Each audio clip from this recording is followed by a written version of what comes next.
Focusing in specifically on the wild world of Stateline Speedway. How wonderful it was. And you were there at the beginning. This is a Stateline Speedway program, 1961. And it says, Doug Smith, sports editor of the Warren Observer, is dean of the racing writers, appearing weekly at Stateline, and frequently wrests the microphone from Lloyd Williams and fills the air with a lot of words nobody understands. Good heavens.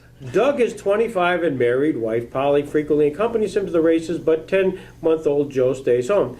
Joe didn't interfere with Doug's love of racing either. He was born on Friday, and Doug made Saturday's race. Sounds like me.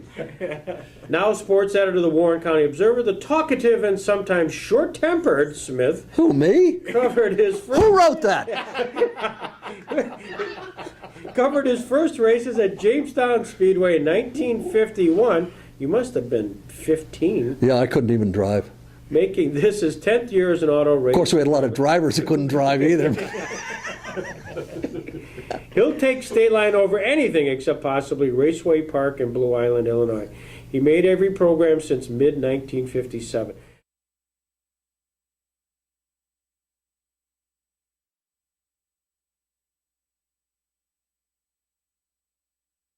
I was Jamestown 48 to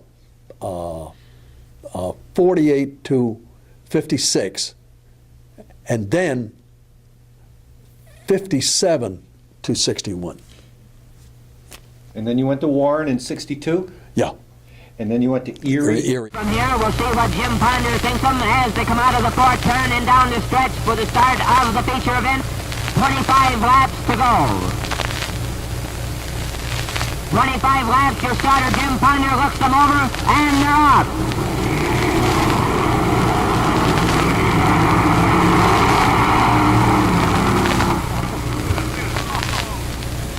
And they're really barreling into the first turn. Coming out best is Bud Spinelli in car number 98.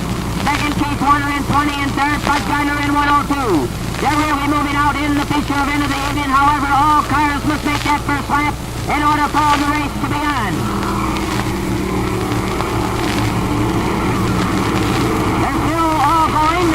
So your race is on.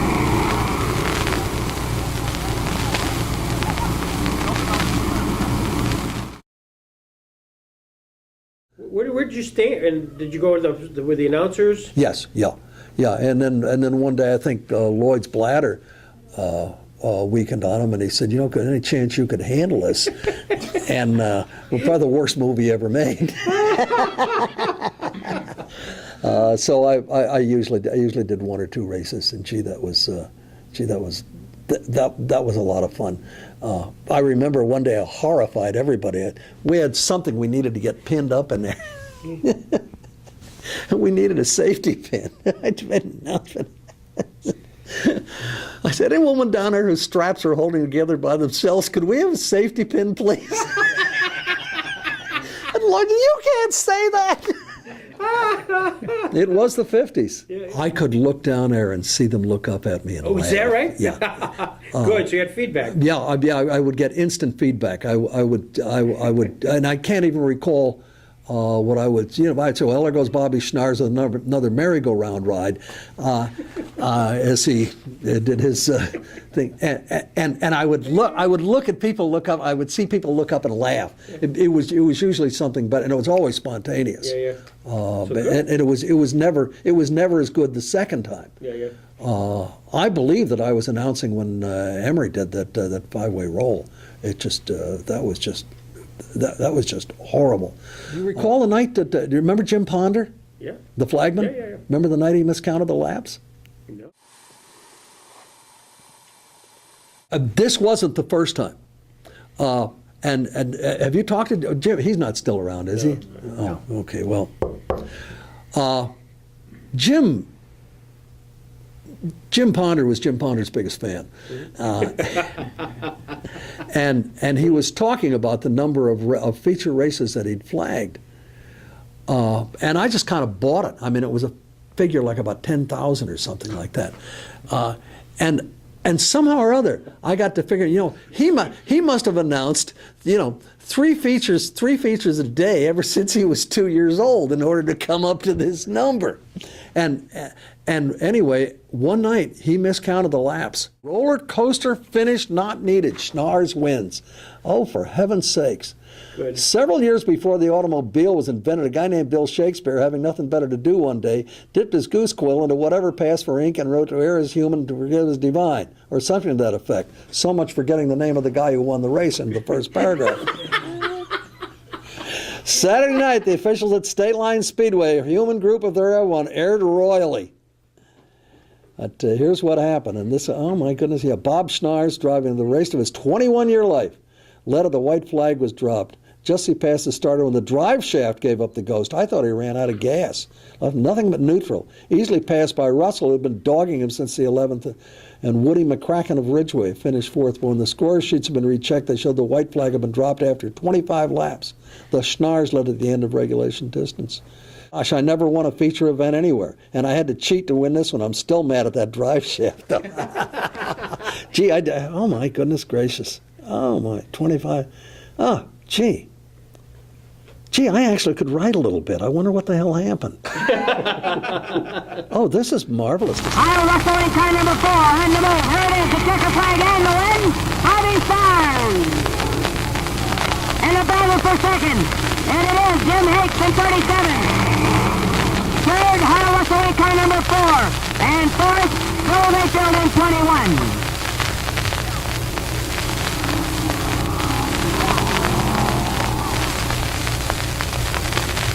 Here he is, the terrific job of driving his second feature event of the season. What do you say? A big hand for Bobby Stars. Nice scoring, Bobby. I remember the year that Squirt Johns won the first 5 races of the year, won the first 5 features of the year, and then didn't wound up not even winning the points title. Right. Remember that Bobby Schnars was all over the track. I remember that Kenny Johnson, who always had a Hudson until they stopped making Hudsons, had to be a heartbreak for him. It was always sort of behind the pack. I always rooted for Kenny Johnson, Did you? which is kind of like rooting for the Pirates. I always, he was just such a nice guy. Emery Mann was kind of the Yankees of the time. He recently, he's racing upstairs now, isn't he? Sure, yeah. Lovely man. And he was kind of, I believe Emery Mann was even up at Jamestown Speedway. Mm-hmm. I believe that he was. And he was kind of the Yankees or maybe the Chicago Bears of this. And if not a villain, at least a fellow who was so widely either loved him or you hated him. And Because of his successes? because of his successes and because of his very no-nonsense, get-out-of-my-way driving style. And that big 8-ball on the car, you never forget that. You know, so that the first time I ever saw him in a coat and tie selling automobiles, I thought, who is this guy? He was a big guy. But you look at this guy coming down a track, and here comes the track accountant. That's just with the big thick glasses, and he just became a different. It was like Clark Kent stepped into that automobile. This is funny. Quite a few years ago, I had a serious eye operation, and I was awake during most of it. So I'm lying there, and I heard the doctor say, we got about 30 minutes to go. So to work off those 30 minutes, I started counting down in my head, 1800, 1799, 1798. When I came to 916, I thought of Dean Layfield. And later told people, what did the doctor do? I said, he worked on my eye for 2 hours with a darning needle and a 9/16 wrench, which of course is... how Dean, I guess, what that number meant. Nobody that paid attention to the automobile racing, like the Jamestown Post-Journal. But Frank said that there are hundreds and maybe thousands of people who go to automobile racing. People are interested in it, and we're going to cover it.